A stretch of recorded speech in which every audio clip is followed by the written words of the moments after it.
we've got some breakfast cooking up here on Good Morning Idaho.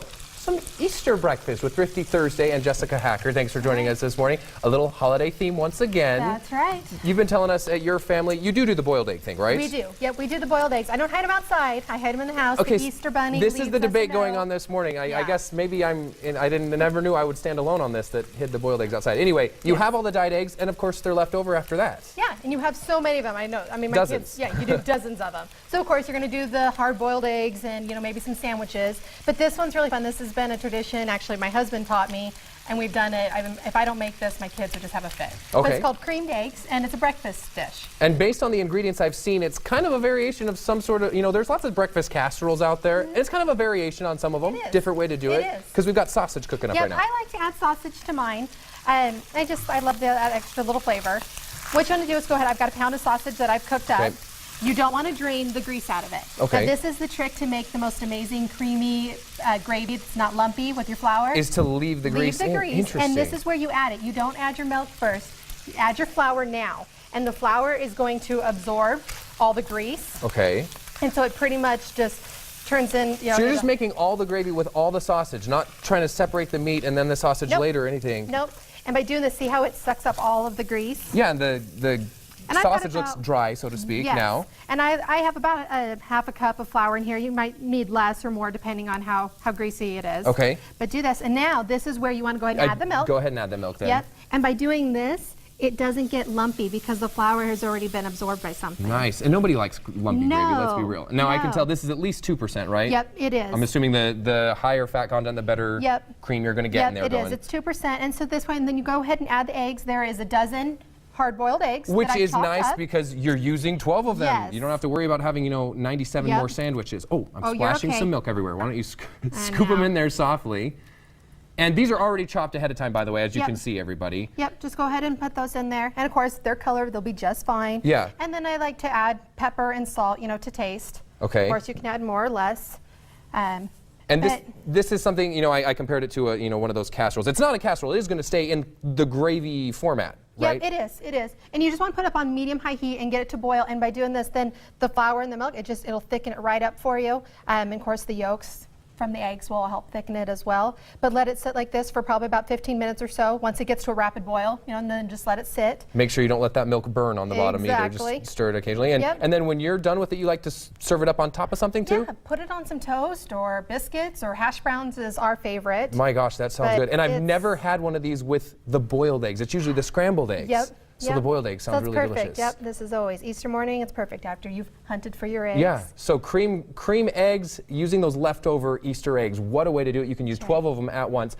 And we're going to have some Easter fun as well when Thrifty Thursday continues in the next block. Some things for the kids and those gosh awful Peeps. You got to find out what to do with them, right? All right, Peep show is coming up next. Just to finish up the last one we made, those creamed eggs to serve over your biscuits, Jessica. And this one's one of the cheapest ones we've done, I think. The total cost for your family, right? Yeah, it's really cheap. Just a little over $6 to make. And this is the finished product, by the way. You can see how nicely it creamed up. So serve that over some toast or biscuits or whatever. Moving on to the dessert-like stuff with the kiddos, right? It's Easter time, Peeps. It's a Peep show. And I think that Peeps are kind of like the fruitcake of Easter because nobody wants them and then they probably get regifted, right? Yeah, they're so super cute. You might as well have fun with them, right? Exactly. That's what we did. So they're super cute, but they're so sugary. And of course, I'm not helping, but I just think they're kind of fun to make them. If you're not going to eat them, we're putting some extra sprinkles on them, so making them really cute. That'll help you, digest them better, right? Adding but they're more really sugar. pretty to make like a little Easter display, maybe for your, your brunch or dinner or anything. What I've done though is just melted some chocolate. Okay. If you don't have a double boiler or you don't want, you can use the microwave, but just take a pan and a bowl that's safe to be in the microwave. I've got some water in the saucepan and it's boiling it, and I've pretty much made my own double boiler. It's just going to melt the chocolate really slowly. And then you just dipped a Peep in there at the bottom, and then kind of added some sprinkle decor, however you want to do it that way. Go ahead. So simple enough just to dip that in there. Just dip it in there. Just like that, and then I'm going to let it set while we add some sprinkles. And there's some other ideas. Of course, mine's never going to be as pretty as yours, but some of the other ideas. Another fun one to do, of course, is make a s'more. So more than likely, if you got Peeps and you probably have some little chocolate bunnies, this is a great way. Because you're going to get those in the basket as well. To use the chocolate bunnies. So I've just, graham cracker, like you need. Graham cracker, your put chocolate half bunny. of a bunny. Okay, and that's And perfectly Easter themed as well. Oh yes. And so then once it's done, You know, a little it'll blown up a melt. little bit. Yeah, they do. They puff. Because and marshmallows explode. Voila, you've got a Peeps s'more.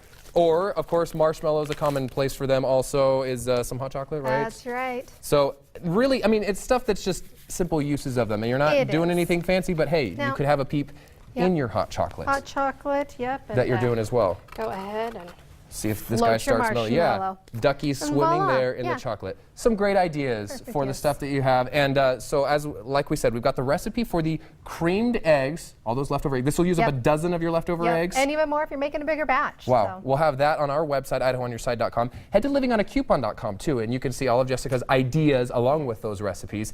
Have fun with your kids as well with the Peeps. And I think maybe at the end of the show, if we have time, we might have one more final piece of Peep fun that I had never heard of. So It's the ultimate. yeah, It's so the best. we'll have a lot of fun with that one. Thanks, Jessica.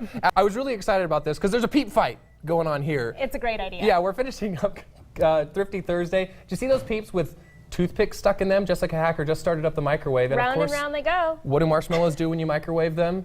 Expand? Yeah, expand and expand. Wrestle? So basically, you pick a color and you see which Peep is going to stab the other one first. Their accuracy is not that great right now because, come on guys, take some aim there. But whoever's toothpick pops the other Peep first wins. Fun game to play with. Oh, your they kids. pop. Yeah, well, if you puncture them with the other toothpick. Then think I they say just won. yellow's going to win because purple is definitely bigger than yellow at this point. Take another look at what you can do with those Peeps because I hope I don't offend you when I say that I don't really like them. There's the result of the Peep Fight, by the way. I think they kind of lost their steam, if Are you they will. hard and crusty now? Oh, probably. They were cooking for a good 30 seconds. I bet they are. But yeah, they tied. They tied, our producer is telling us.